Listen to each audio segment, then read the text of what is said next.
much. We hope over the next day and a half you learn a lot about what's going on, what's topical, what's hot in the Upper Delaware River. We did our best to cover as much ground as possible. We were supposed to have Congressman Mark Molinaro here, but guess what? He's locked in a room down on Capitol Hill. They took his cell phone. They took all the members' cell phones, locked them in a room at this very moment. They're voting or attempting to vote again on a House Speaker. It's quite a mess down there, but the Congressman graciously taped a 4-minute opening comment that Molly hopefully is going to put up right now. I will just say this guy's been great for us, as has his predecessors. He actually just introduced an amendment to bump up the federal funding for the Delaware River by $2 million, which is a pretty big deal. The district, by the way, is huge. It runs from here all the way to the Hudson Valley, all the way up to Albany. So he's got a lot of ground to cover. We see him in Hancock all the time. He's very good for us. In his first term, he's a rookie. He's green, but he really has excelled on Delaware River stuff. Sorry, go ahead, Mom. Well, I am trying. Okay.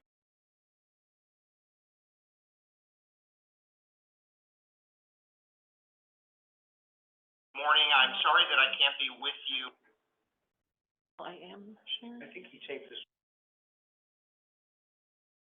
Share for some reason. He introduced an amendment about 2 weeks ago to bump up the federal funding by $2 million. In person this morning. Actually, I'm sorry I can't be with you together in the community. As you likely know, we're in a bit of a mess, and Oh, really? Oh, Michelle. Share your sound on.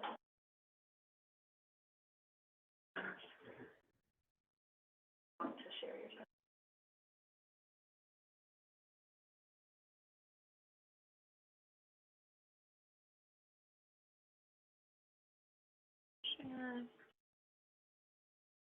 Share sound. I can add while we're trying to fix this that this is our Preserving this important and amazing natural resource is critical not only to you and to me. Good morning. I'm sorry that I can't be with you in person this morning. Actually, I'm sorry I can't be with you together in the community. As you likely know, we're in a bit of a mess, and I'm working very hard to try to build the coalition necessary to get this Congress back to work. I want to thank you and all of the friends of the Upper Delaware River. I've spoken to you a number of times. I've gotten to know many of you, and I'm grateful to be working with all of you. Preserving this important and amazing natural resource is critical not only to you and to me, but to the entirety of our state and multi-state region. I'm proud together that we've been able to advocate for this valuable natural resource, and I'm truly grateful to represent all of you and to bring your passion, my passion, to Congress in the fight to protect the Delaware, to make it safe, to make it accessible, and to ensure that it is clean and enjoyable for future generations. Now, you've done amazing work, and you don't need me to list off all of your wonderful successes. However, I do want to acknowledge the important partnership that you've had with my predecessors and, of course, the federal government.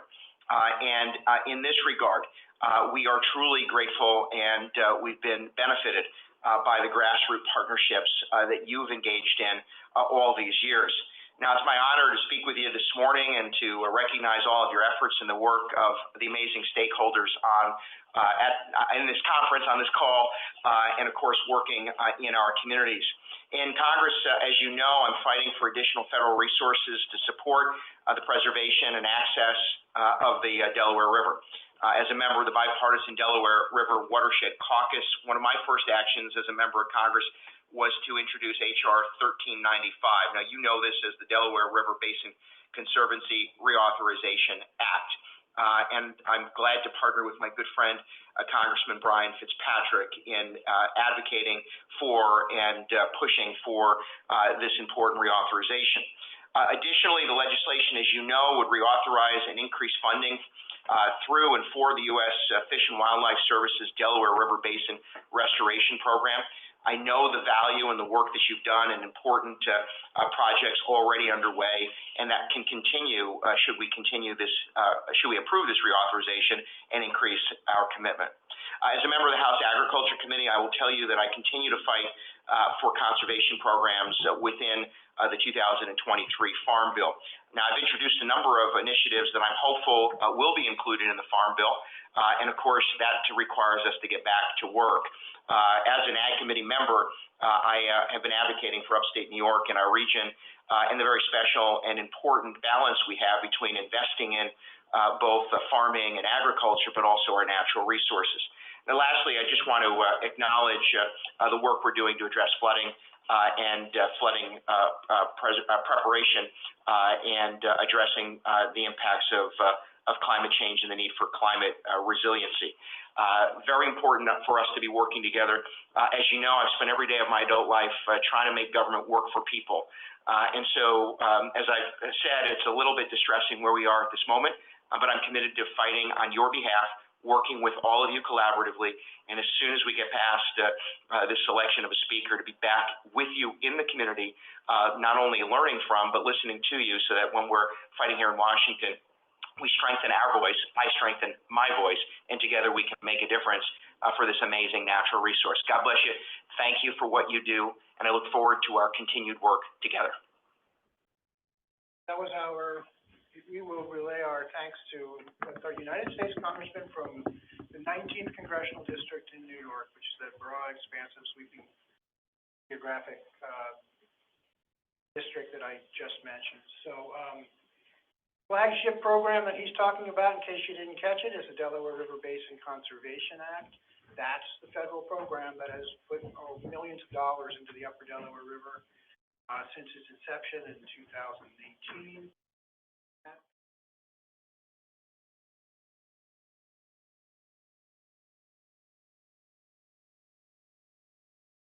That segues into our first presentation here. Molly Oliver from FUTR is with us, and Joanne Humphreys is here from Scott Unlimited. I assume that Tracy Brown is somewhere, maybe zoomed in. I can't see everybody on Zoom. They're going to talk about the work that they do with stream restoration, with, in part anyway, in large part, the federal program funding these efforts throughout the upper Delaware River. Molly, do you want to take it over?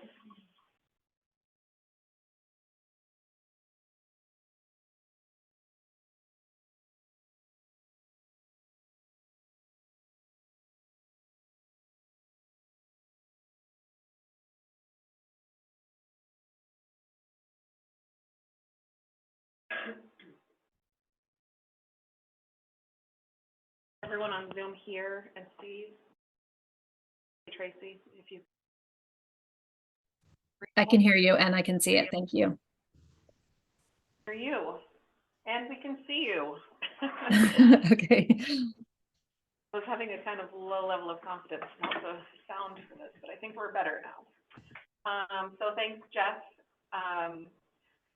Really great to be here today and talk about this program, which, as Jeff said, is such a central piece of the work we do, and it's really an area where many of the other moving parts of what we do come together, and we can see real impacts on the ground, which is really exciting.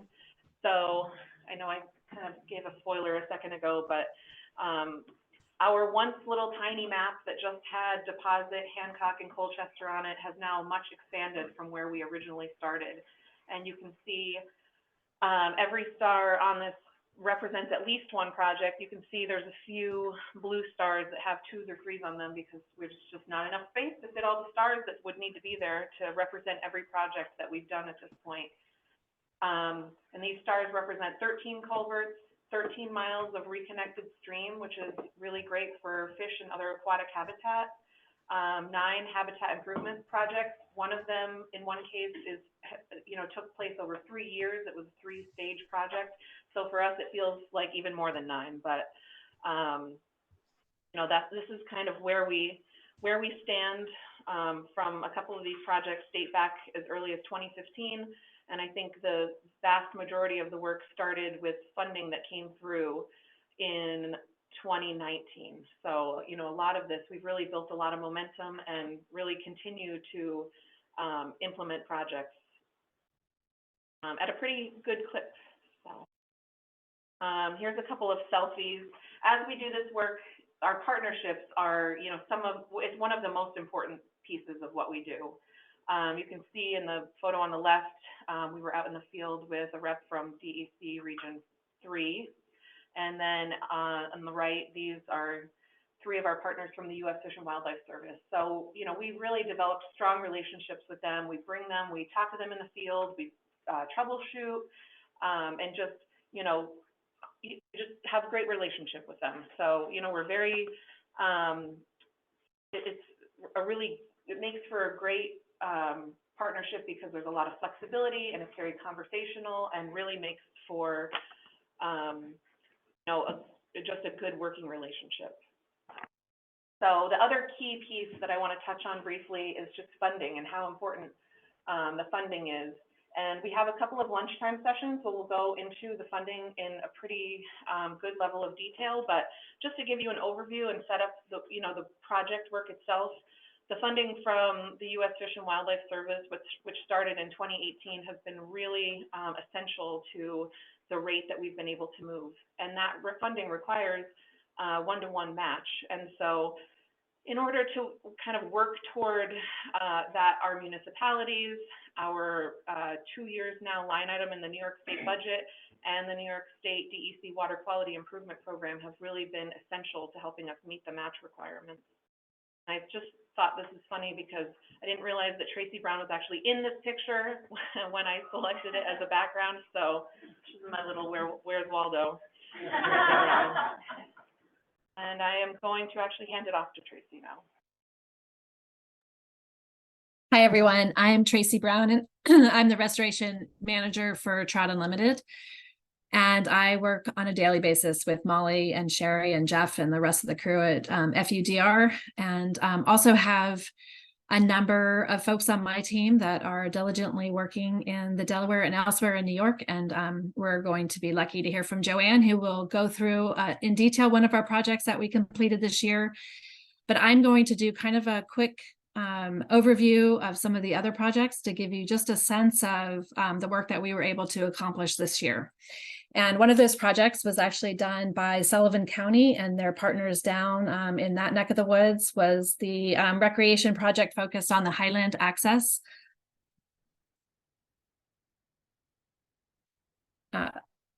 Molly, are you switching? Okay. So we are working off of COVID delays. And so we had quite a year trying to get a lot of projects that were delayed done. And Mellis Brook is a tributary to Wilson Hollow, which is a tributary to Downs Brook, which flows into the East Branch just below the reservoir. So we were working with 2 private landowners to replace failing structures. We replaced those structures with prefab bridges. And obviously you can see from the list of partners, we were working with the town to FUDR-TU, U.S. Fish and Wildlife Service, and DEC are often really important partners in all of our work, and as well as the funding from Delaware River that Molly just spoke of. In this case, we were able to work with Delaware Bulldozing on this replacement. And collectively, the reconnection is about a mile, and next year we have one more crossing on Mellis Brook, which we'll be working with the town for an additional reconnection project.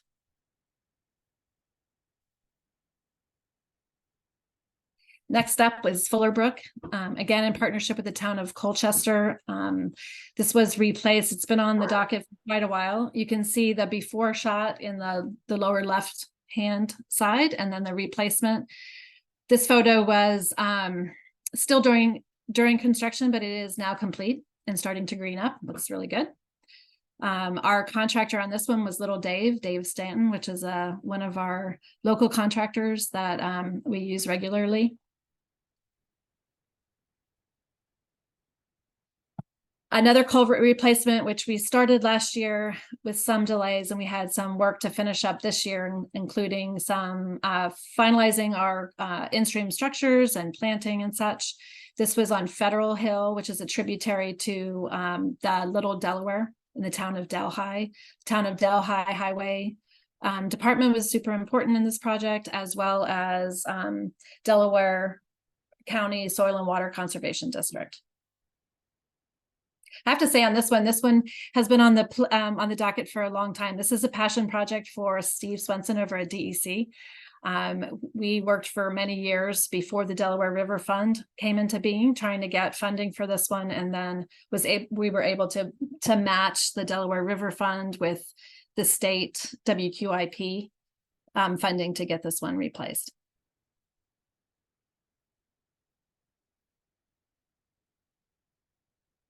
Our restoration work, we had a number of restoration projects on tribs to the Willowemoc. This one was on Mongut Creek and also on private lands. The whole point of this project was to improve habitat, but also protect the utility pole on the property. And so installing the large wood treatments, resloping and reconnecting the floodplain was the main focus of this project.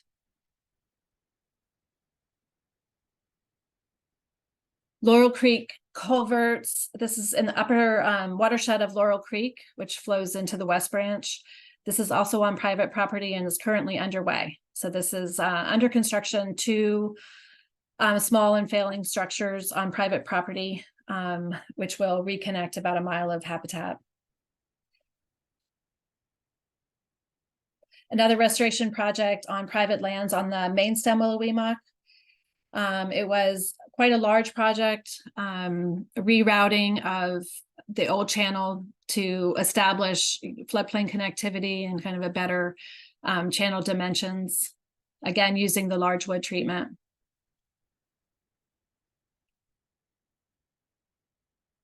And our Little Beaver Kill project, I'm kind of setting the stage for Joanne, who will get into our phase 3 of the Little Beaver Kill project. But as Molly alluded to, this is on Little Beaver Kill, which is a tributary to the Willowemoc on private lands. And we started 2 years ago on this project, same strategy, reconnecting floodplain, stabilizing the bank with large wood, adding habitat, several years of iterations. And then Joanne, who is TU's stream specialist, who is responsible for working with U.S. Fish and Wildlife Service and our other partners to design and implement the project. She will present the details of this year's project on the Little Beaver Kill.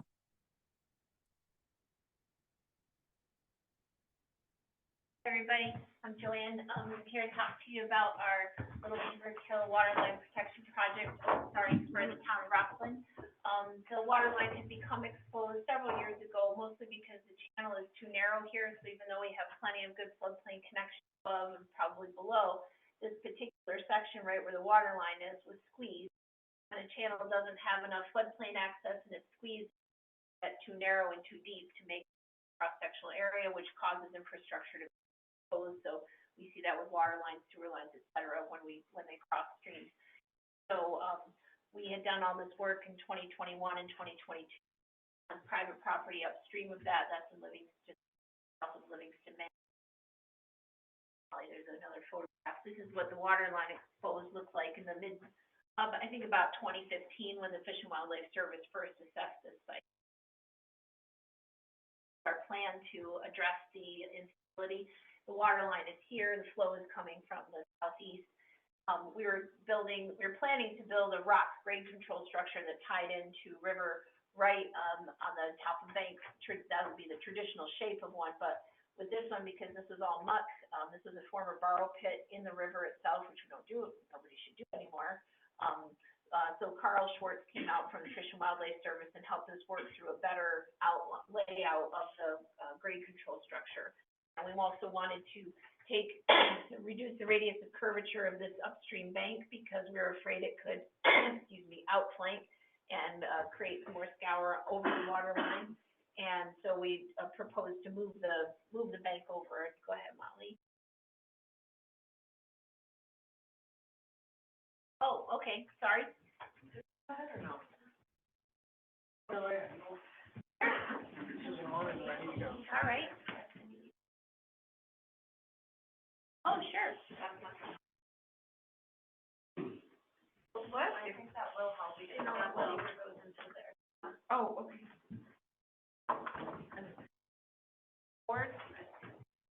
this winter. Okay, all right. Can everybody hear me now?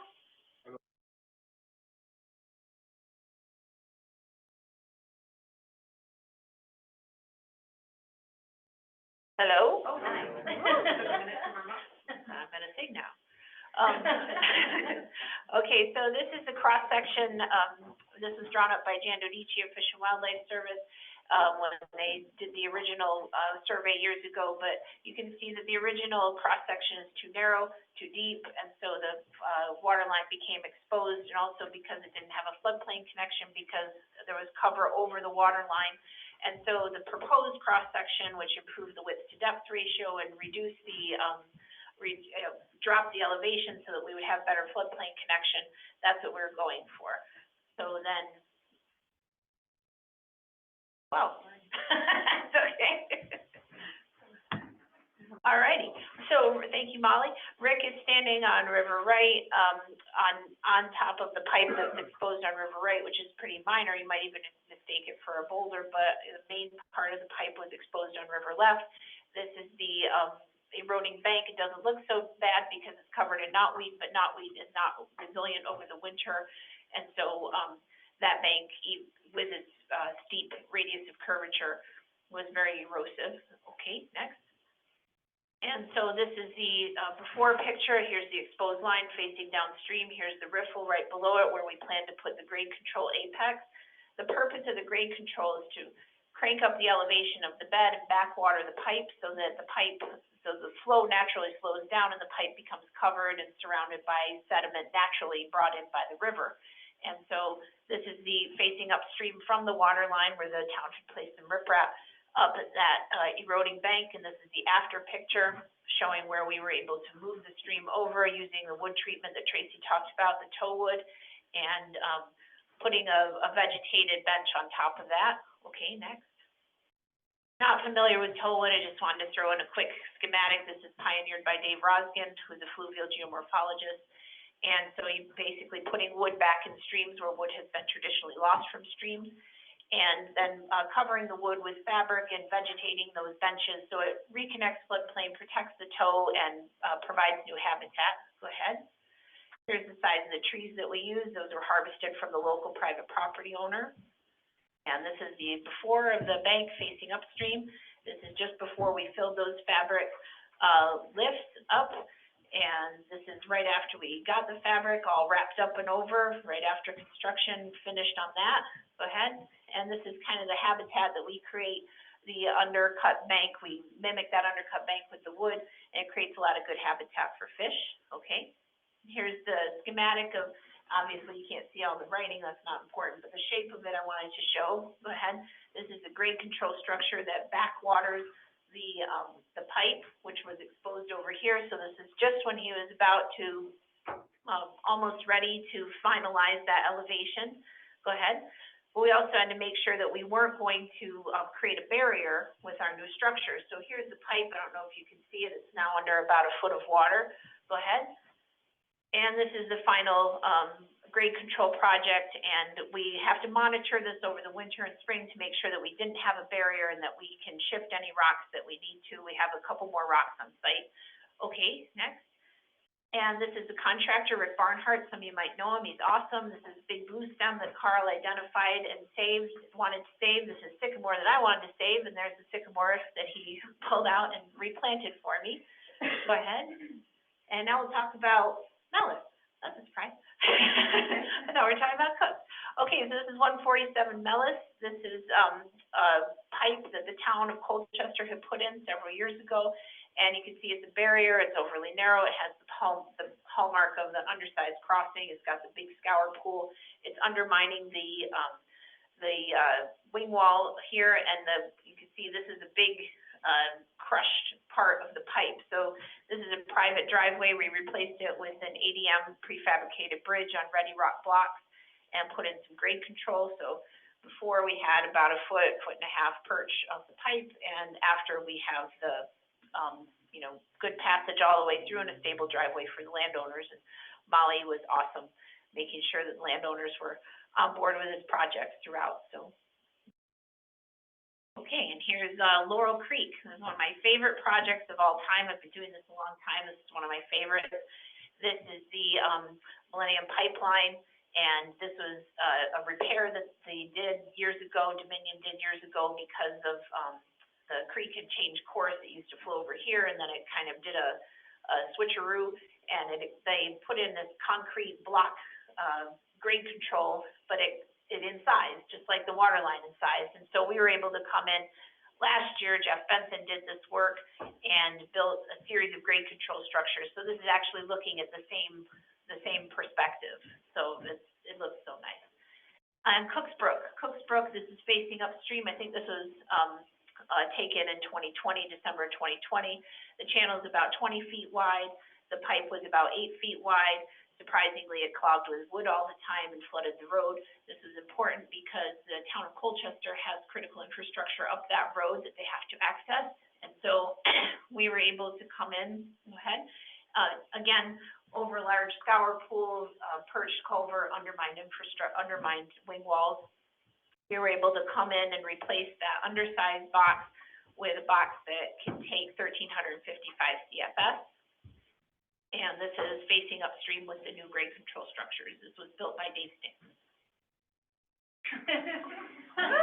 And you can see a preview of, in the yellow bars, that, you know, we have a bunch of things already in the works for next year. So thank you all.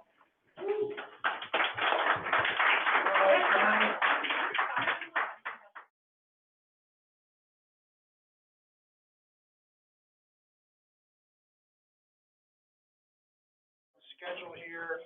It's a nice segue into our next presentation. Julian Pagnati from FUDR staff is our lead on the Neversink Watershed Management Plan. For years, people would say to us, why don't you guys do anything in the Neversink?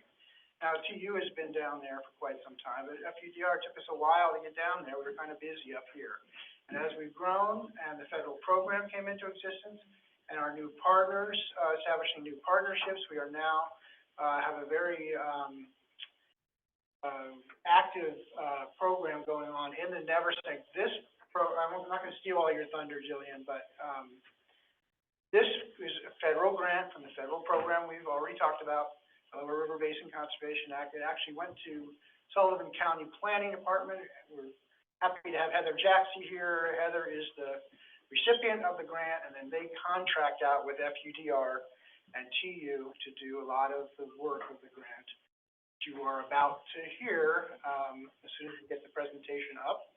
And we are in the first year of this planning process, so it's interesting. What you just saw was generally what we refer to as implementation. We're actually doing stuff in this stream. Neversink, we're one stage behind that right now in some ways, although we also do have some active projects going on. Part of this grant. These guys are going to talk more about it. But the general thesis here is that organize your projects and go find funding for them unless and until you have a plan for moving forward. That's what's underway right now in the Neversink. So I think the two other speakers, Heather, it's just you and Jillian in the room, right? And then Nancy and Tracy again will be with.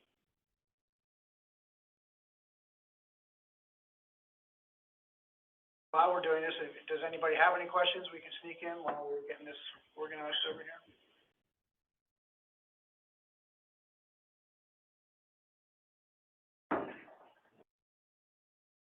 Am I good to go? Okay, so should Jillian be using the microphone, Sherry? No. I go with All good? Okay. Go ahead, Jillian. All right. Well, hello, everybody. Some faces are very familiar, some are not. I am Jillian Pagnati. I am the Watershed Program Coordinator for Friends of the Upper Delaware River. I have been here for just over about a year, and as Jeff had said, you might recognize me from the Neversink Watershed Management Plan, which I have the pleasure of talking to you all about today. Very quickly, I just wanted to give a brief introduction. There we go, I'll just click it. gotta click it. I just wanted to give a brief introduction of some of the guest speakers that I have today. So in person, we have Heather Jaxie from Sullivan County. We have Tracy Brown, who you heard from just before, from Trout Unlimited. And we also have Nancy Bacana. She is from the New York, New Jersey Trail Conference. So to start you off, I'm just going to give you a little bit of background information about the Neversink Watershed Management Plan, NWMP for short. In 2022, Sullivan County was awarded a federal grant to develop a Neversink Watershed Management Plan. Sullivan County then reached out to Friends of the Upper Delaware River and Trout Unlimited to partner and help with the entire development of it. Friends of the Upper Delaware River, we have been predominantly helping in the areas of organizing the public meetings as well as municipality meetings, as well as writing the plan. Trout Unlimited has also assisted in all of that, as well as gathered some crucial data, which Tracy will talk about in a little bit. And then we do have numerous other partners that are working with us. For instance, we have Natural Lands, who is working with us to write an open space chapter for the plan. And we have many others who are on our steering committee who are helping review the plan and all the steps we've been taking. So what exactly is the NWMP? It is a non-regulatory guidance document that profiles the entire New York Neversink watershed portion. It outlines management goals and recommendations, and it will identify pilot sites for projects. So now that you got a little bit of background information, I'm going to give you a little insight. This is what the plan components will be. Subject to change, maybe some titles here for the chapters. We're still kind of working on that, but as you see, we have everything. Our vision statement is what we're currently working on, which I will talk about in a little bit. We have watershed characterizations. That will be, all the things that make up a watershed. It's a nice, big, long chapter. We have information on the O&W Rail Trail. As I said, we have Natural Lands writing an open space chapter. So there'll be quite a bit of information covered in this plan. So to give you an idea of the boundaries of this watershed, we have this map that Sullivan County had made for us actually. So as you can see, the Neversink watershed is everything outlined in red. It's in the center of that. That is what the entire New York portion for the watershed is. It goes through 12 municipalities, starts up in Ulster County, goes through Shandaken and Denning, and then we enter Sullivan County, where it will flow southern through Neversink, Fallsburg, Woodridge, Monticello, Thompson, Forestburg, Mamakating, and Westboro. Then from there, it enters your Orange County, and it goes through Deer Park and then the city of Port Jervis. So that's right down there at the very bottom, right down in here. So then I'll give you a little bit of background where we're at developing the whole plan. So far, we have completed 2 series out of 4 series of public meetings.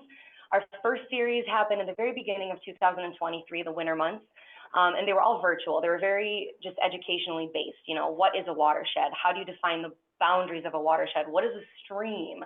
All that kind of information we gave out to the public just to make sure we were all on the same page. The next series of meetings were 3 in-person meetings. They were very interactive, mapping exercises where we had members of the community come in, anybody who is a stakeholder in the Neversink watershed area, and we had big old maps and people pinpointed areas of concern for them. Maybe they live on a road that constantly is washing out because of a culvert, or their backyard is getting eroded from the stream that runs through it. We had them pinpoint those kind of crucial places, as well as places of open space. So what are places that people wish to see preserved? Maybe it's a favorite fishing area, maybe it's a place that they've hiked ever since they were a kid. With that, we also had people bring in information like, we wish we had hiking trails here, or we wish we had access here. So then from our public meetings, we still have one coming up. As you can see, if you're interested, you could visit our website for more information, but it will be November 2nd. And then our last public meeting, that will be to review the goals and the vision statement of the plan. The very last meeting will be to actually review a draft of the plan. That's to be determined depending on when we get there. But also we have been completing municipality visits. So we have met with all those 12 municipalities that I had on there before and got some great input from supervisors, from highway superintendents, town engineers, you name it. And that brings us to where we are now. We are currently working on the actual plan and kind of piecing it all together with all of our plan writers and our steering committee. So hopefully in the next few months, we'll have a nice draft written up for everybody to kind of review. So with that, I am going to turn it over to our next guest speaker, Heather Jaxie from Sullivan County. Yay, because I think the microphone will be easiest for you there. I'm gonna be short, but, prior to all of this, you know, I heard that the public water supply of the Sullivan County Neversink watershed community was about to run dry. They were days away from a public health emergency. I heard that same community had plenty of water, even for the proposed 700 new units it was expecting, and that the problem was that the summer communities came up and filled their pools at the same time. I heard that there are no real aquifers anywhere in Sullivan County. I heard that there is an underground river flowing from Canada down to Florida underneath one of our communities. What I do know is most of our communities are working with spotty data from test wells provided by project applicants. I understand it's not just Sullivan County that is worried about Sullivan County. I heard that on another group from, it was another input. And all of the people came back from the breakout sessions and they're like, we're worried about development, especially in Sullivan County. So with this plan, you know, we're hoping to start to get information about where do we start to address this problem of like not knowing anything about this resource. I mean, we know that the weather is changing. We know that the demand is growing. And so we're hoping that this will give us a framework of protecting our resources, and not just for our future, but for our now. And that'll show us how to begin to understand the exact nature of the resources, help us manage our expectations. So from there, I will pass it on to Trout Unlimited. All right, and then I just gotta pull that up. Our next guest speaker will be Tracy Brown from Trout Unlimited.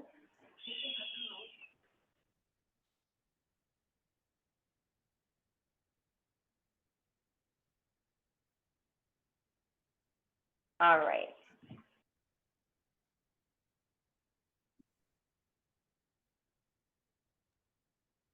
Oh, can't see it because of control.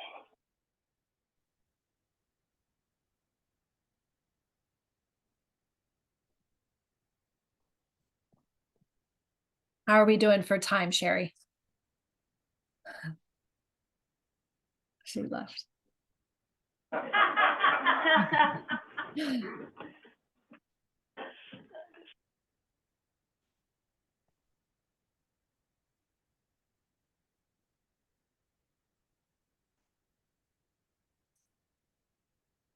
Okay, now we will have Tracy Brown, and she will be talking to us a little bit about the data collection that they did. Tracy, let me know when you're good. Okay, do you have the presentation up? Because it's not what I see.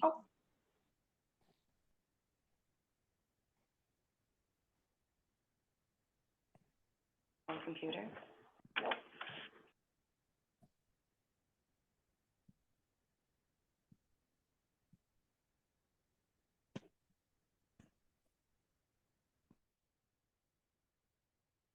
And let's try one more time, maybe third time's the charm.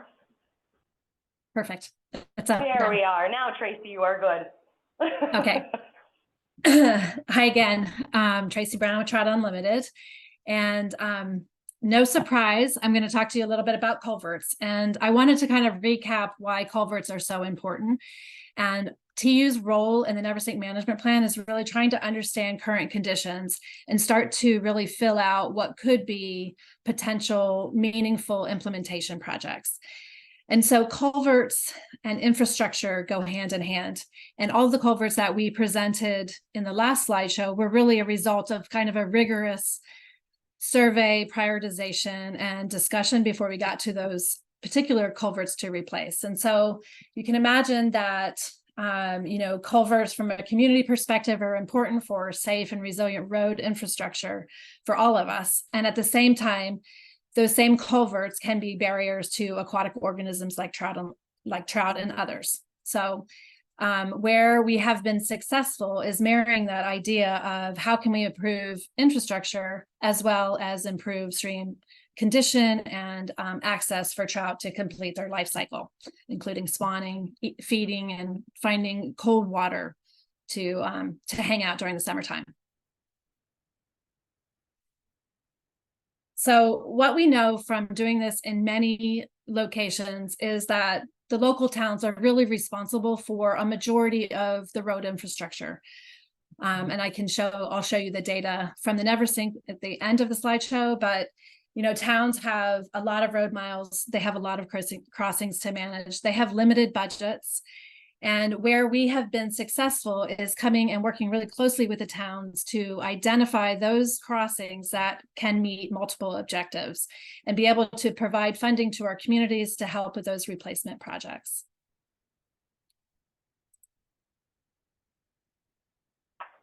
So the way that we do that is we first start with a survey. And we will get into that a little bit on other presentations about how that is done, but it's a formalized survey process where we go out and collect data on all of the crossings. That information goes into a model that generates the severity of the barrier from aquatic organism perspective. And then with that information, we've developed a prioritization process to look at other ecosystem information, infrastructure information, and then having these discussions with the town to help prioritize. And then with that prioritization, then we take it to our funders to get implemented.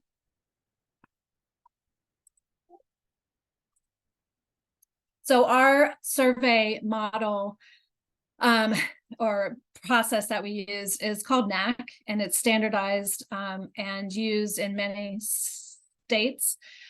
This is the information that was gathered by TU field crew and FUDR field crew. In the Neversink, they collected this data, not this summer, but the last summer.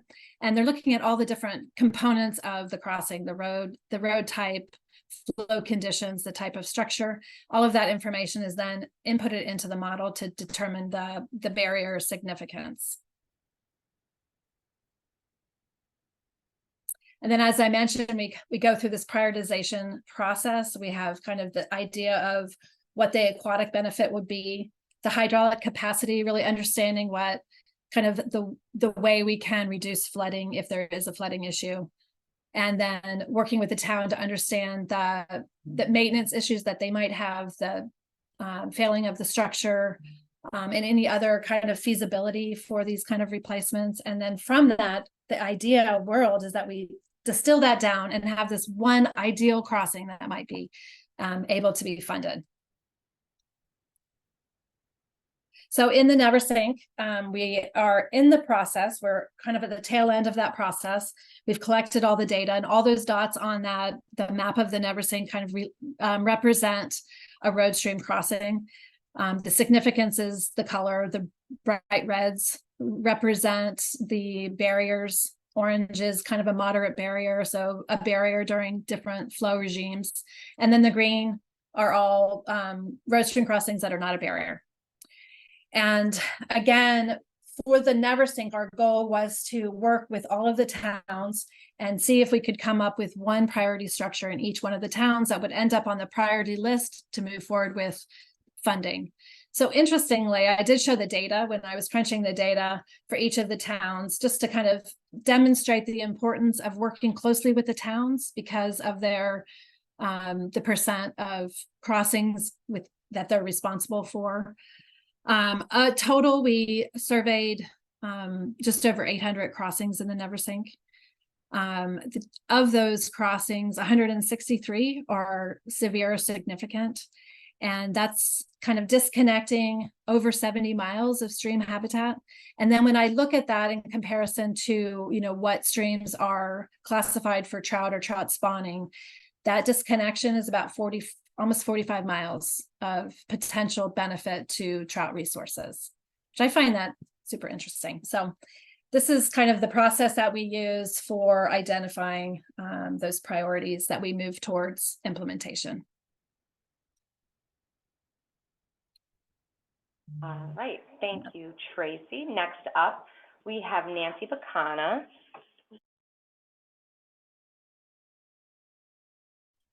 Hello, hi, Nancy Bahana. I am with the New York, New Jersey Trail Conference, and I'm also working locally with local historians to document the history of the Neversink area, particularly the Thompson, Bridgeville, and Forestburg areas. I'm going to share screen successfully, I hope. You should be good. All right, here I am.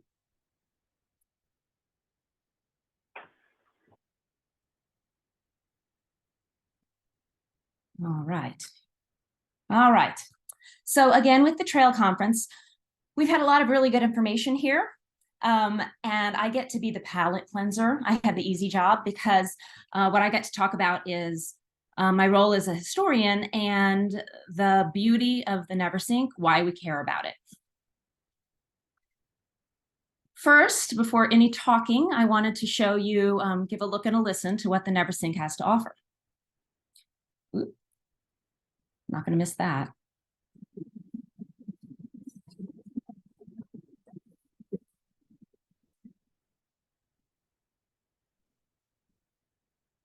Okay. That's an area called High Falls. It's in Forestburg on the Neversink.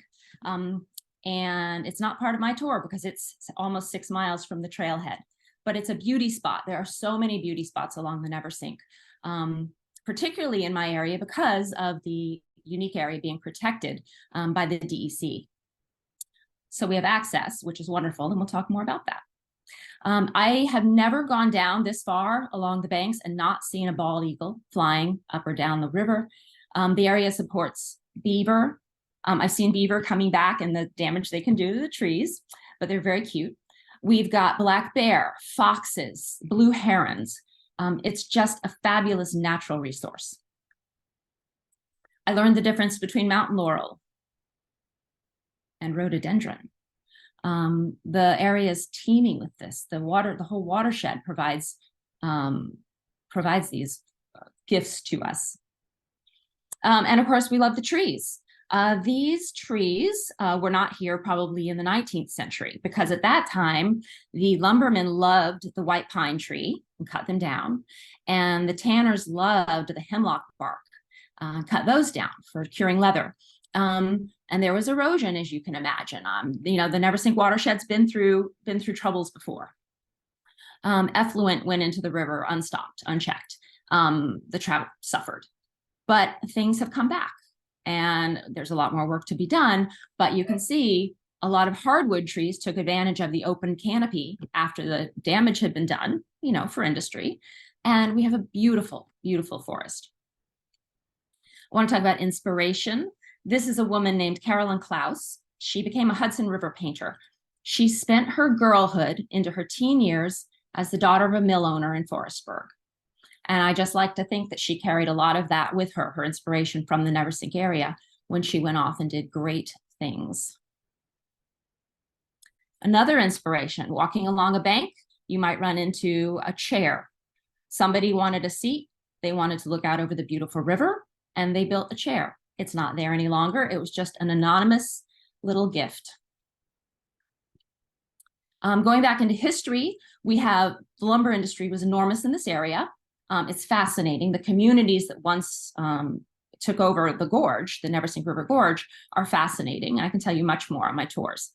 But there were 52 sawmills in the Neversink watershed area just between Fallsburg and Cuddebackville in the year 1830. By 1830, they had come in and recognized the resources. And they needed the stream, they needed the water power, and that's what brought them along with the trees. The reason we know a lot about this is because in this case, a protected area leaves pieces of a mill behind. We wouldn't have known about that if the area weren't protected, and we wouldn't know our history so well. And it wasn't just lumber mills, tanneries. Whortleberries, we now call them blueberries, were all over the place, and the local people survived by picking these in the season. We had winterberry, which distillers would find a nice cool stream, and they could distill the winterberry oil, which was very valuable at the time and got them through the 1800s. We know about the resort community of the Borscht Belt, very famous, but the resort era predated the Borscht Belt by a lot. This would have been late 1800s. There was already a famous hotel called the Six Lake House in Rock Hill. And you'll recognize some of those lakes in the background. Most of them became dammed for the D&H Canal. famously. So once again, the watershed was supporting the D&H Canal, which was a huge engine for the area for industry and community. Hunting camps famously moved in, hunting and fishing camps. This would have been in the 40s or 50s, probably near Eden Brook in the Neversink, next to the Neversink. And there were challenges then too, because in 1950, the Neversink Dam reservoir began holding back water, and it took an effort, especially by a big fly fishing lobby, to release more water, to somehow share our resources with the city. And things have improved greatly since 1974, when that really happened. But really back to just the resource that we have at our doorstep. This is the woods in winter. How do you feel when you look at the woods in winter? Fly fisherman, he probably walked in from Katrina Falls Road and Rock Hill. There's kayaking. There are parts of the river that are smooth and beautiful. This was Deniston's Ford in South Fallsburg. You can go all the way to Rock Hill. It's a beautiful hour and a half. Nancy, I just want to give you a 1-minute warning. Got it. Luckily, that's perfect. And as far as our youth, how are we going to introduce our youth to the natural world if we don't have a place for them to be introduced? This is just a scouting troop of BSA of America on the Neversink. And this is Frost Valley. It's a YMCA camp that's pretty well known in Claryville. And these kids, hundreds of them every year, are introduced to the watershed and its beauties. This is my trail supervisor introducing his grandson to trail maintenance. We all carry our folding saws whenever we go on the trail, just in case we run into something that would impede anyone. And this is just a group of volunteers. We were out one day getting the larger logs, which requires obviously a bigger team and an older team. And these are just the people who care about the Neversink, everyone who's ever visited, walked the trails, kayaked, fished. It's a beautiful area. We want to preserve it. And that's my role, my sign off. Thank you. Thank you, Nancy, so much. Thank you, everybody. Another Good one.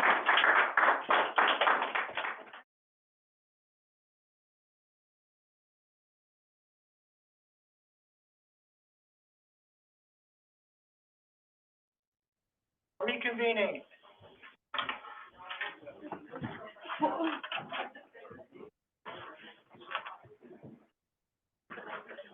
All good in there? Yeah, all good. Okay, as you can see on the agenda, next up is, we kind of branched out in a lot of ways over the years at FUDR. One of them is to pay attention to the younger generation as some of us are getting older. We recognize that the river's in other people's hands here as time goes on, and we have a couple of really interesting and successful programs that we want to talk about that involve youth and young adults. So with that, I'm going to hand it over to Rochelle Dufton, who's on the FUDR staff, and Kylie Romanowski, who is also on FUDR staff, who are heading up these two very innovative and interesting programs. Thank you, Rochelle. Ron. Hi, everyone. I think most of you know me. I'm the former new kid of FUDR, current administrative coordinator, and most importantly, Jeff's personal tech support. Newest new kid.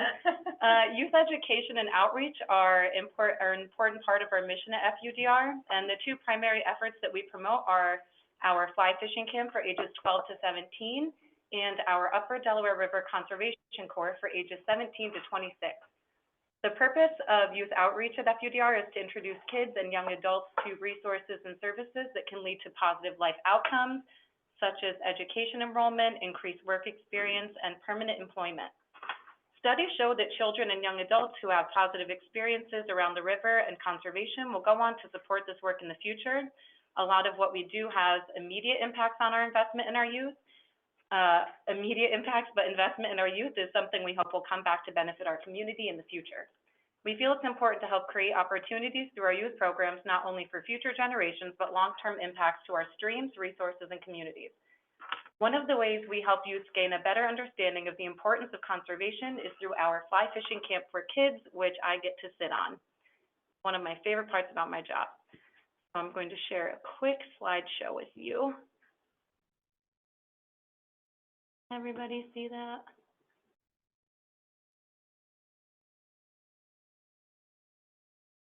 There's our cute little logo we made, and this is from our first session. There's Sam Decker in there, one of our favorite mentors. I think I just have to. Okay, our mission of the FUDR Bill Canfield Fly Fishing Camp is to get kids hooked on fly fishing for life by teaching them all about the world of angling. Our goal is to provide education on conservation in an effort to instill this passion in the next generation of future stewards of our incredible Delaware River resource. One of our goals at camp is to offer a fun and educational opportunity to learn how to fly fish, as well as participate in a range of camp activities at the Frenchwood Sports and Art Center. Each day, campers receive fly fishing instruction led by professional Upper Delaware guides. The camp offers well-appointed accommodations, 3 meals a day, loads of fun, all in one of the country's premier summer camps. There's Dan Plummer, former chairman, Kids Camp Champ. Our instructors will teach campers the basics of using fly fishing equipment and flies. Instruction includes how to set up the rod and reel, how to tie on flies, present different types of flies, and of course, how to cast the line. Part of the experience of fly fishing includes learning to tie your own flies. Kids will learn how to tie a few flies, a few select patterns, while building foundational skills that will enable them to tie pretty much anything if they decide to pursue this rewarding hobby. And that's Craig Boslow's house. He let us use his house this year. Conservation is a huge part of what we do. Our instructors and volunteers are passionate about conserving our natural resources, so campers get a solid foundation in the reasons why we're so dedicated to preserving our environment and keeping our streams healthy. Our camp provides an opportunity to learn all about trout and the food they eat as we cover basic entomology and river ecology. Our instructors introduce campers to the fascinating life that lies beneath the surface of our rivers and streams. Our campers get a chance to hone their skills in 3 different field trips to the exclusive Catskills destinations. Kids will enjoy rock flipping and casting practice on the East Branch of the Delaware River, with host Ben Rinker, where he guides the kids through stream entomology and fun casting practice. Later in the week, they'll get the rare opportunity to put their skills to work at a famed fly fishing club along the Upper Beaverkill and again at Indian Springs Fly Club on the main stem of the Delaware River. FUDR's One Bug event is held in Hancock and consists of 2 days of a fun fly fishing competition in which teams compete to see how many fish they can catch using only one bug for the entire weekend. For the past several years, our former campers have been invited to participate in the One Bug as part of a kids team catching fish and having a great time with old and new friends. And this is a brand new thing we started last year. During the winter months, our volunteer guides travel with us to local schools to recruit kids for camp. We break out into micro sessions of fly tying, equipment basics, and conservation discussion. When our clinics are finished for the season, we draw 2 lucky winners to receive a free week at camp. This year's dates and tuition. Each week of camp includes 2 concurrent sessions. First-time campers will be provided with a new Orvis fly rod, reel, fly line, and leader, which are theirs to keep. Included in the tuition is room and board, full access to French woods. They can pick chosen major aside from fly fishing. The sessions are first session June 23rd to June 30th, and then session 2 will be August 4th to August 11th. And we have generous donors who offer scholarship support to make camp affordable and accessible to all interested kids. And if you would like to sponsor a camper, I'm sharing this QR code on the screen. That's how we've kind of switched our focus this year to sponsoring kids rather than trying to get full tuition just to get kids out there. And I have a short video from 2 of our campers who wanted to talk about what camp meant to them. And I'm going to share this. I need the microphone as fast as I can.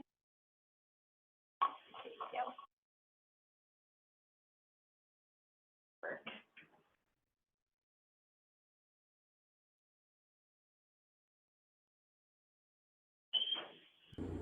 Hi, I'm Jacob. And I'm Justin. And we both attend. How am I going to do that?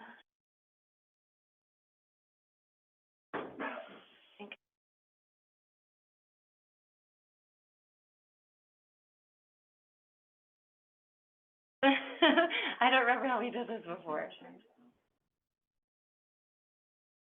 Oh, don't share this out. You're right. Sorry.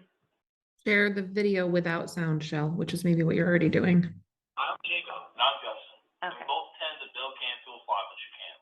I remember driving down by the Delaware River and seeing the guys fly fish, and I wanted to try it for myself, so I asked my aunt if she came across the Bill Canfield Fly Fish Camp for kids. I learned from my mentors how to tie flies and learn line management, but I also learned from my mentors that it isn't just about catching fish, it's about the scenery of the places you fish and how pretty the fish looks when you worked all day to catch it. Because of FUDR in the camp, I'm looking to become a DEC officer to protect the waters and lands for the future fly fishermen like myself. Got me into fly fishing was a challenge of it in the history, and the feeling you get when you hook a fish on your fly rod, there's nothing else like it. I realized fly fishing was not only about catching fish, it was about the beauty of nature. The FUDR/Bill Canfield Camp not only taught me how to fly fish, but also taught me how important conservation is and taught me how to take care of our waters. The camp opened my eyes to my future, and it's one of the reasons I'm going to pursue my career in environmental science to become a conservation officer. Camp is one of my best experiences in my life and will never forget it. Thank you, guys. Thank you, guys. Okay, and that's it for me. Yeah, right. That was so sweet. Okay, and I'm going to hand it over to Kylie, the newest actual new kid.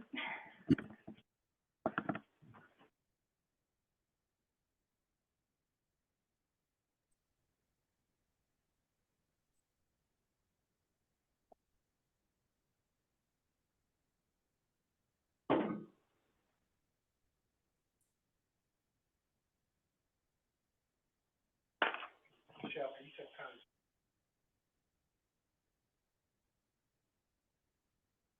Can everybody see and hear me? Hello, I'm Kylie Romanowski. I'm the grants coordinator here at Friends of the Upper Delaware River.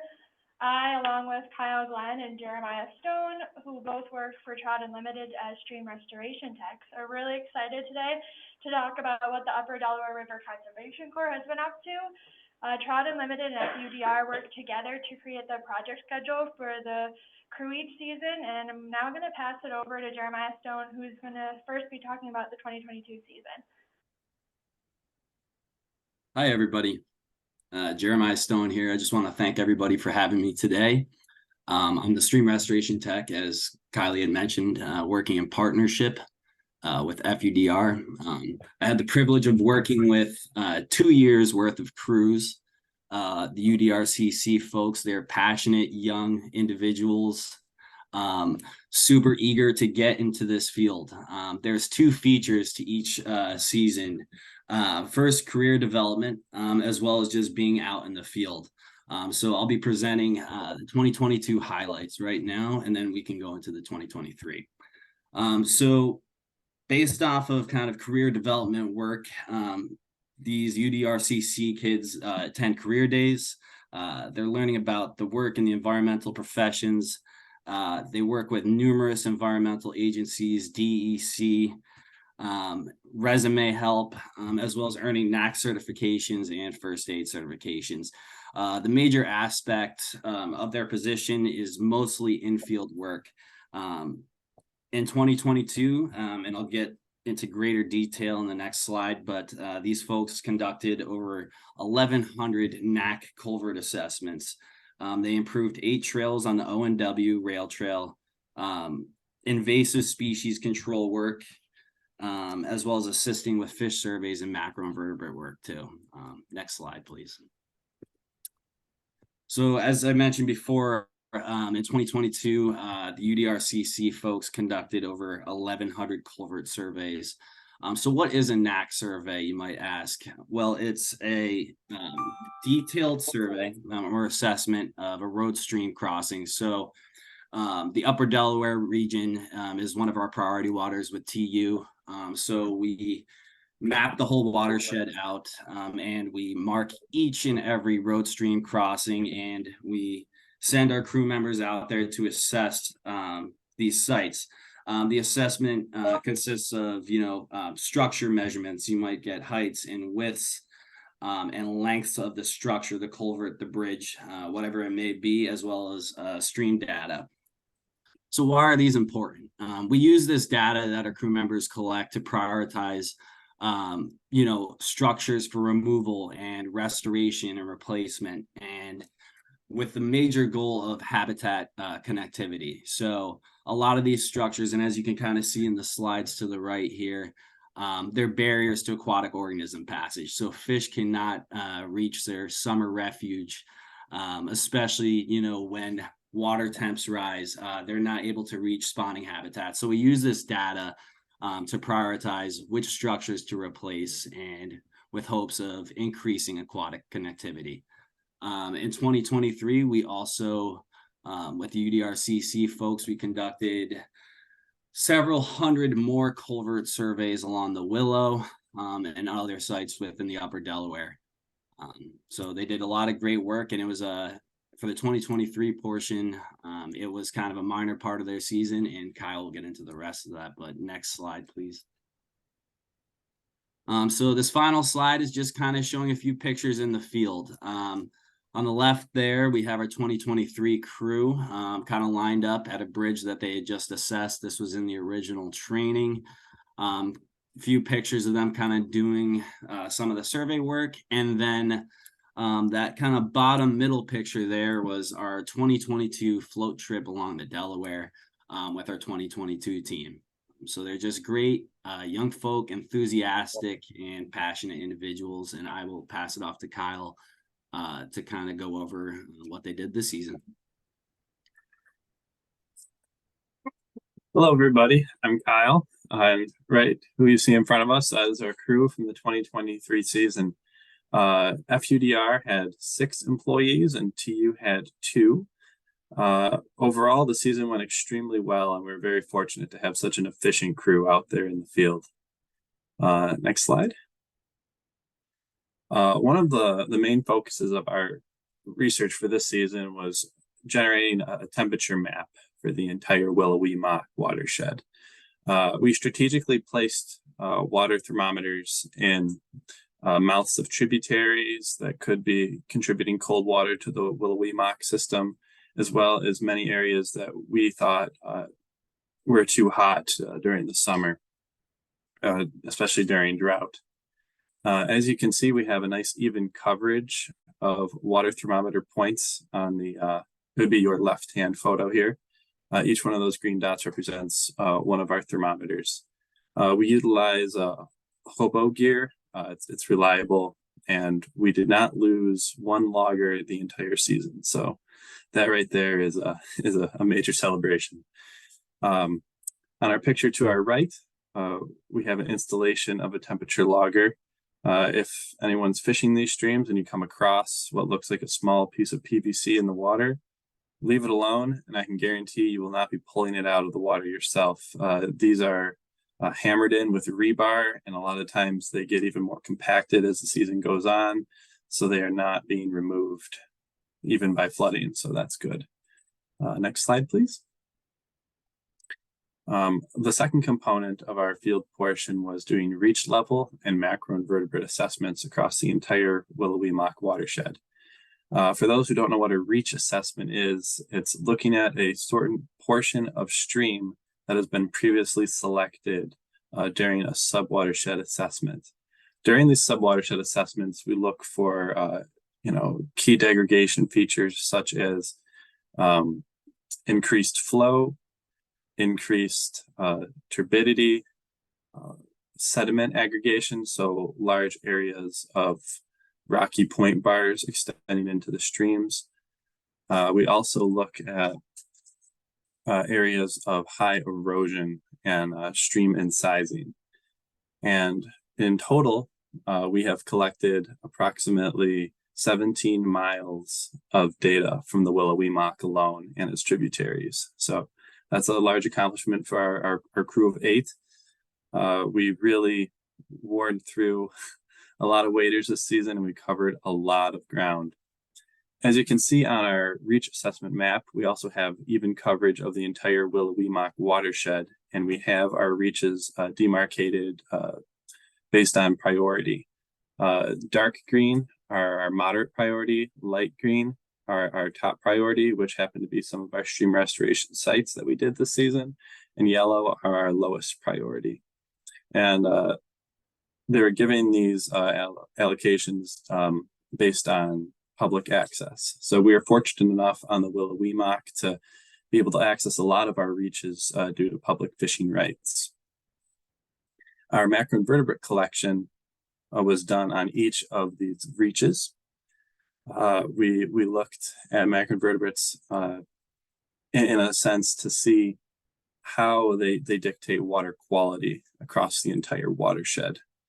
From there, we generated counts of our bugs, and we have a series of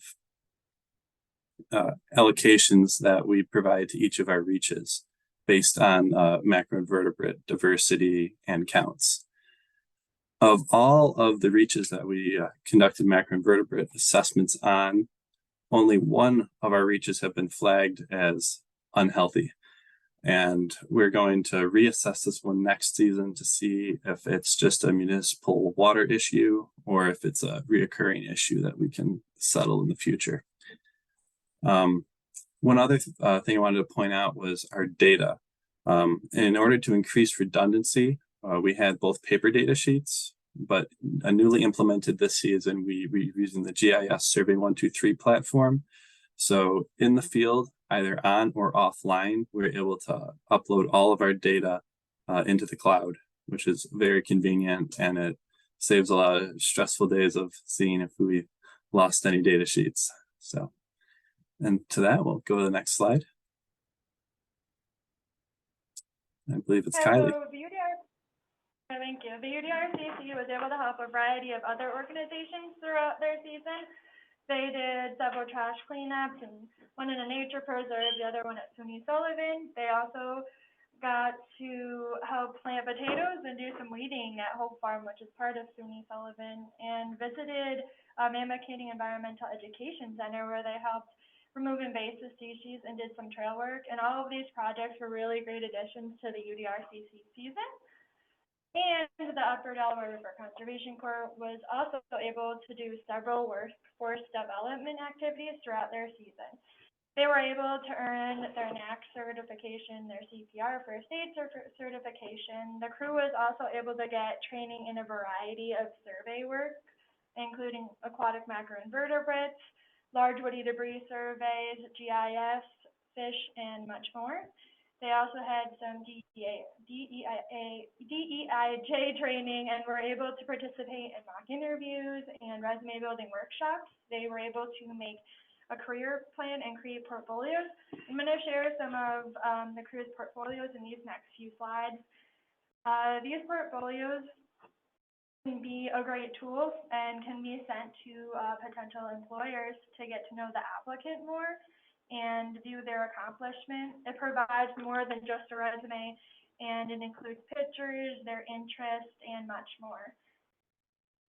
And in closing, we really want to thank all of those who helped us through this program, whether it be providing funding, participating in career days, finding projects and activities for the crew, helping with resume and mock interviews, or any other helpful information they were willing to share. We really appreciate it.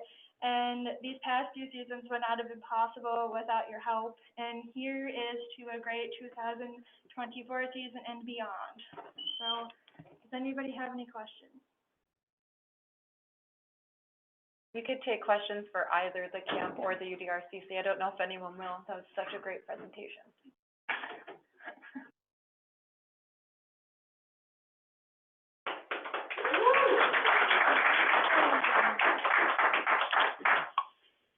Okay, thank you, Michelle, and thank you, Kylie.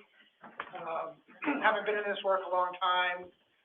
It's refreshing to see, with all the weird things that are going on in this world these days, we actually have young people that care about river conservation and have an interest in the conservation career. That was lost on me until programs came about, especially the conservation crew, because they're a little older. They would come in here and wander through the office and try to, who are you? And over time, get to know them. And program, it became clear that we, at least for me, had a little sense of the future. Part of the future, anyway, looks okay here when it comes to serving and protecting the Upper Delaware River. Thanks to both of you.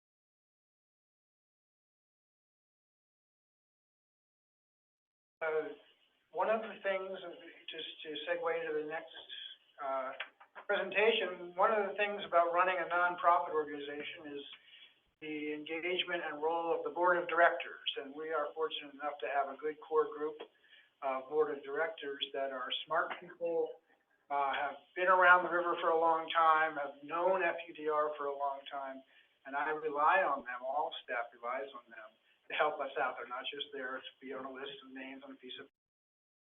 4 of them in the room today, and Craig's in the back. Jim Esselstein has joined us. Christine and Clay are great examples of board members that engage with staff and help us do stuff and keep the lines of communication from the day-to-day operations of those of us that are in this office every day to the people on the board that don't see us every day. Joe Ansher, I'm sorry, I don't see everybody on Zoom. Joe Ansher is also on Zoom. He is a board member. There he is, waving to everybody. Hi, Joe. Right next to that Dallas Cowboys star. I know who that is. That's our Hancock Town Supervisor, Jerry Bernal. I grit my teeth as a Philadelphia Eagles fan in saying that, but Jerry loves the Dallas Cowboys. In fact, I think he has stickers on his car too. So with that, we are a little bit ahead of time, but I think that's good. Clay and Christine are going to present on this thing, JEDI. You see this on your agenda? Yeah. What the heck is JEDI? So I will let them get in just a very brief intro. As we have grown at FUDR, and as the years go by, in our world, not just here in Hancock, but in our conservation world across the Delaware watershed and really across the country, there's been a movement over the last several years to talk about inclusion and diversity and how we engage everybody in watershed protection. And we have seen it, and everybody has seen it, more and more every time we turn around with a funder or with another program or other partners. There is this need to talk about this. I think it's a good thing. I think we had to so we decided to take it upon ourselves. We formed a committee, and the 4 people in the room, the 4 board members were active members of that committee, along with staff. And this was a long discussion, and it was interesting. And it was not easy at times, but we came up with a policy that we think will help us in every aspect of our organization, everything we do. Clay and Christine are here to give us some more details on that. Thank you to both for all the time that you put into this, and Our pleasure.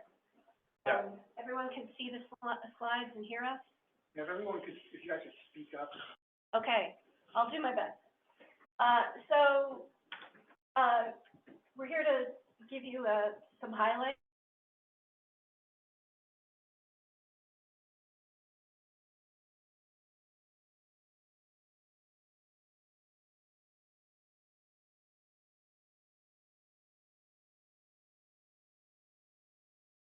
A process that we went through and lots of organizations like ours go through to make sure that the organization is open, inclusive, and welcoming to a wide range of people and a wide range of ideas. Many other organizations have adopted different acronyms. You may have heard people refer to DEI or DEIJ. FUDR changed that around a little bit to make sure that we are emphasizing the importance of justice in all that we do. So we will give you an idea of the process that we went through to get to where we are and what some of our next steps are going to be to make sure that we make justice, equity, diversity, and inclusion a part of our organizational DNA.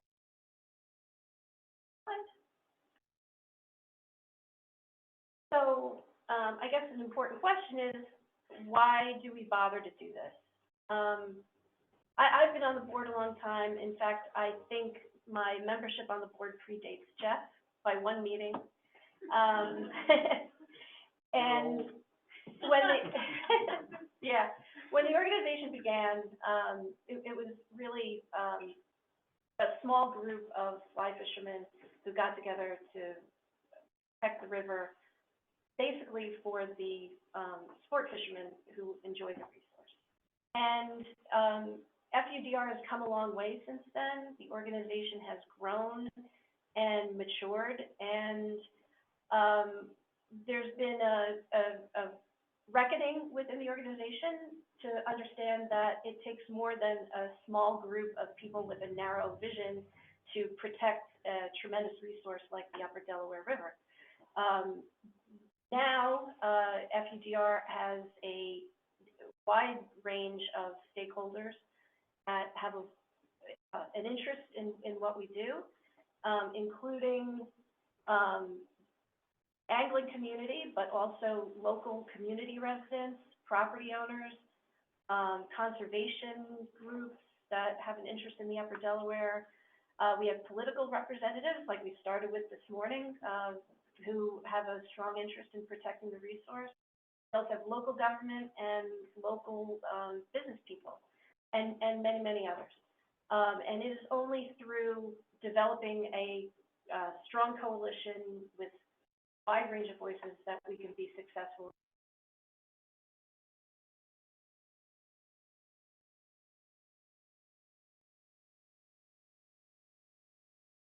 I'm not advancing as you may have noticed. There we are.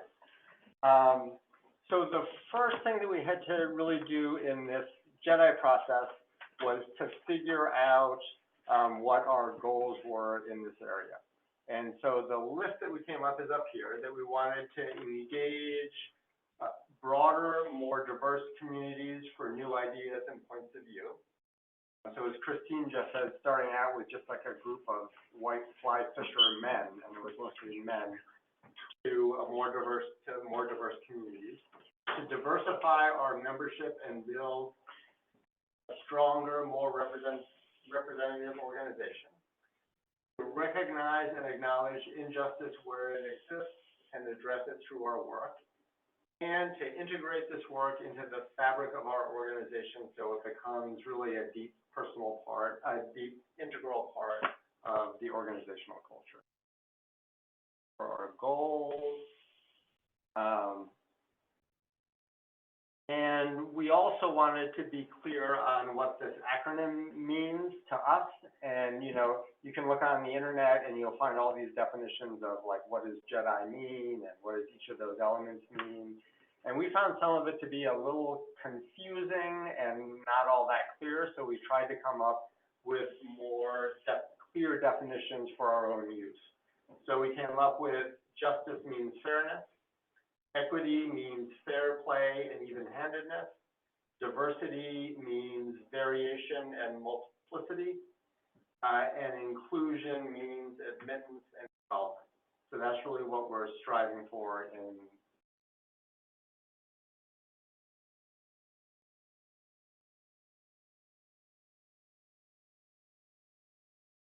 we have to go back one. Back one, which I can probably use an arrow to do. There we go. Okay. So one of the first steps that the committee took in looking at our internal JEDI process is taking a good look at the organization to have an assessment of both the organizational strengths and some of the challenges. So let's talk about some of the strengths, which, you know, we feel we have at the moment. You know, many of our staff people give presentations today. We have, you know, a lot of women on staff. So that's, you know, a positive. More in terms of the work that we do, you've heard a lot today about the flood prevention work, stream access, and, you know, a lot of this work is benefiting people in the local community who are property owners that may live in floodplains.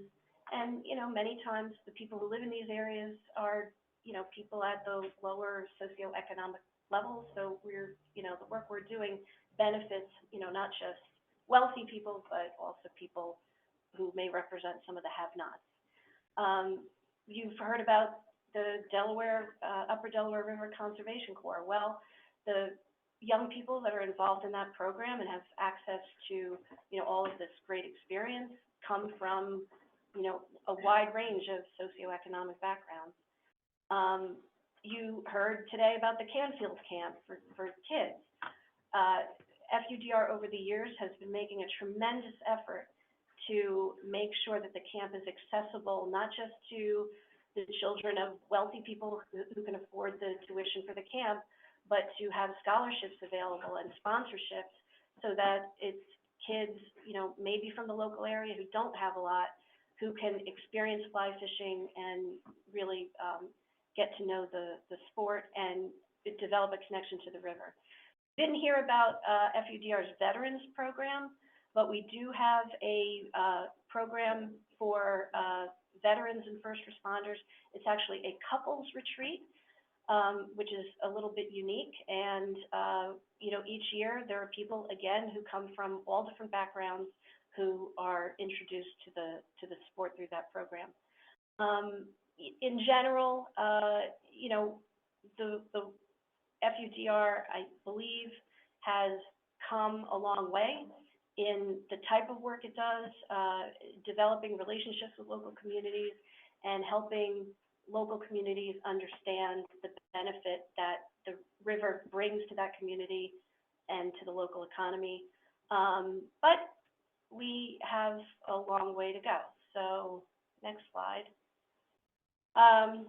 So let's talk about some of the challenges that we're going to need to overcome. And I think the elephant in the room is that if you look at the composition of the current FUDR board, it is mostly male, entirely white, and many of the folks, in fact, again, the majority of people on the board do not live in the Upper Delaware community. Many are second homeowners, but this is not their primary home. And we think that if we had a greater balance of women, people from diverse backgrounds, and more members of the local community, we would be a stronger organization. We have developed some relationships with the local community. I think that maybe we could do a better job of messaging how the work that we do benefits the local community and local economy. We also think that our two major events throughout the year are this event, WWE, and the One Bug. Again, we could do a lot to attract more local people to these events. And in general, we believe that the work we do benefits everybody. I think we have a long way to go to help people understand that there is a connection between the work we do and a benefit to the economy of the area. Right, and now we're going to share a little bit about the process that led us to where we are and how we're moving forward. So it was just about a year ago that the board of FUDR created a JEDI committee to work on this. It was on October 28th. And it was a number of board members and a number of staff members sort of working together. And we met pretty frequently, I think probably for the next 6 months or something like that. And we've slowed down a little bit now, but we're about to kick back into action. The board adopted some amendments to our bylaws to include non-discrimination clauses, which we didn't have before. We also updated the employee handbook to ensure that it's consistent with our JEDI policy. So those are sort of, in a way, more technical things, but that are meant to also shape how the organization is and works. We created a JEDI statement and policy, and the board adopted that last April. And that has a bunch of the kind of stuff that we're talking about today is a lot of what's in that policy statement. And we have created an implementation plan that we're still working to fine tune, but we've already, like you can see, we've already done a bunch of things that are in that plan. So that's sort of where we are now. And the overall objectives for our Jedi work are, and we've discussed a couple of these already, but develop a more diverse, engaged, and representative board, to ensure that all of our committees, we have a bunch of committees, that they include Jedi principles in their work, that we continue to hire local contractors and vendors to support local economies, that we hold accessible and inclusive events that will attract more local people, that we continue to engage in Jedi training to support future learning and action, encourage diverse voices to have input in the development of local conservation goals. And we've heard quite a bit about that in like all the Never Sink planning and all the culverts and all of this stuff, that we continue to strengthen relations with local leaders and communities and contribute to the growth of local river-based economies. And to me, the way that I think of that in sort of a sentence or two, in terms of some of the development of the organization that Christine mentioned, is that we really moved from like an organization that was more narrowly focused on protecting the rivers for fly fishing to more about generating, you know, a river-based economy that sort of lifts everyone, in addition to the fishing, but lifts the economies and people's standard of living and people's access to the rivers.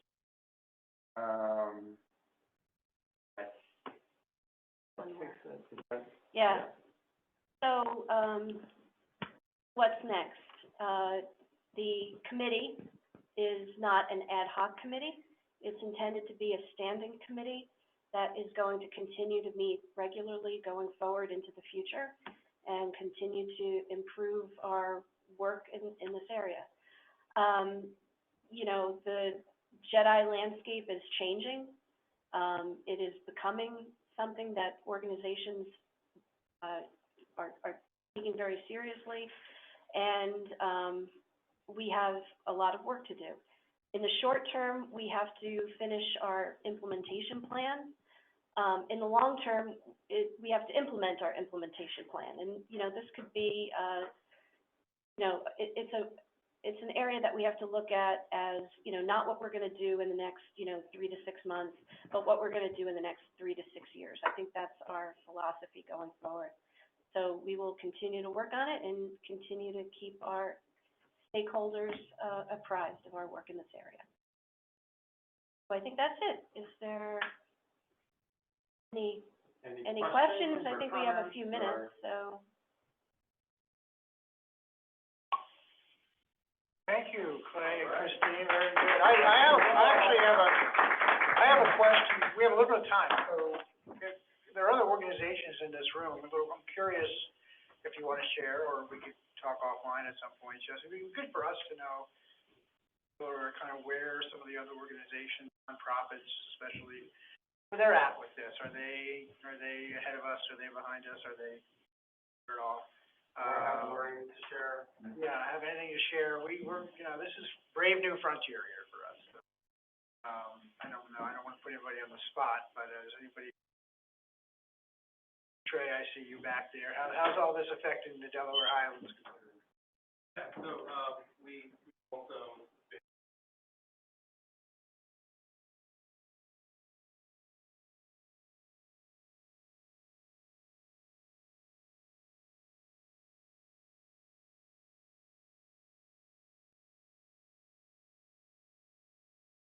Our work.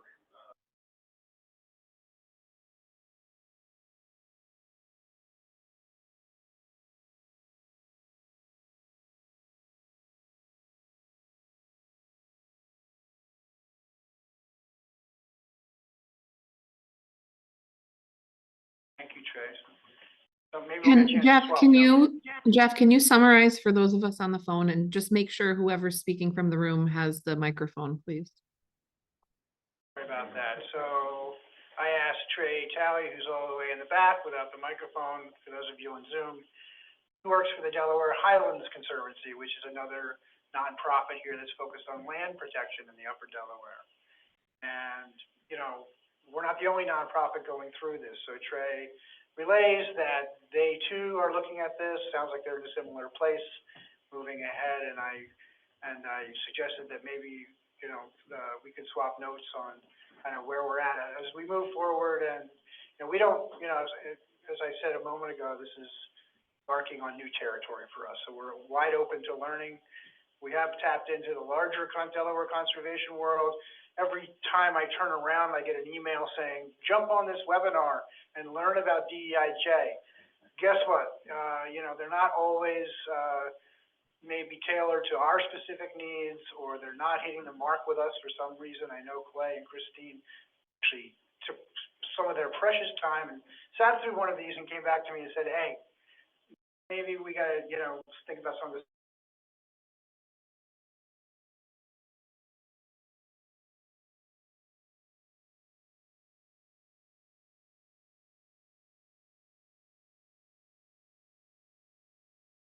Sorry to interrupt again, but the sound cut out for Zoom.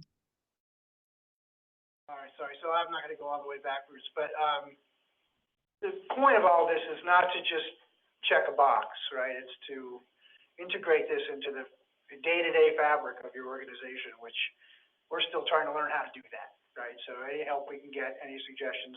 Anybody want to join the committee, please contact me or one of our staff. So with that, we're going to break for lunch a little bit early, right, Sherry? Are we okay, Shell? And Zoom, folks, we're going to reconvene at 1 o'clock.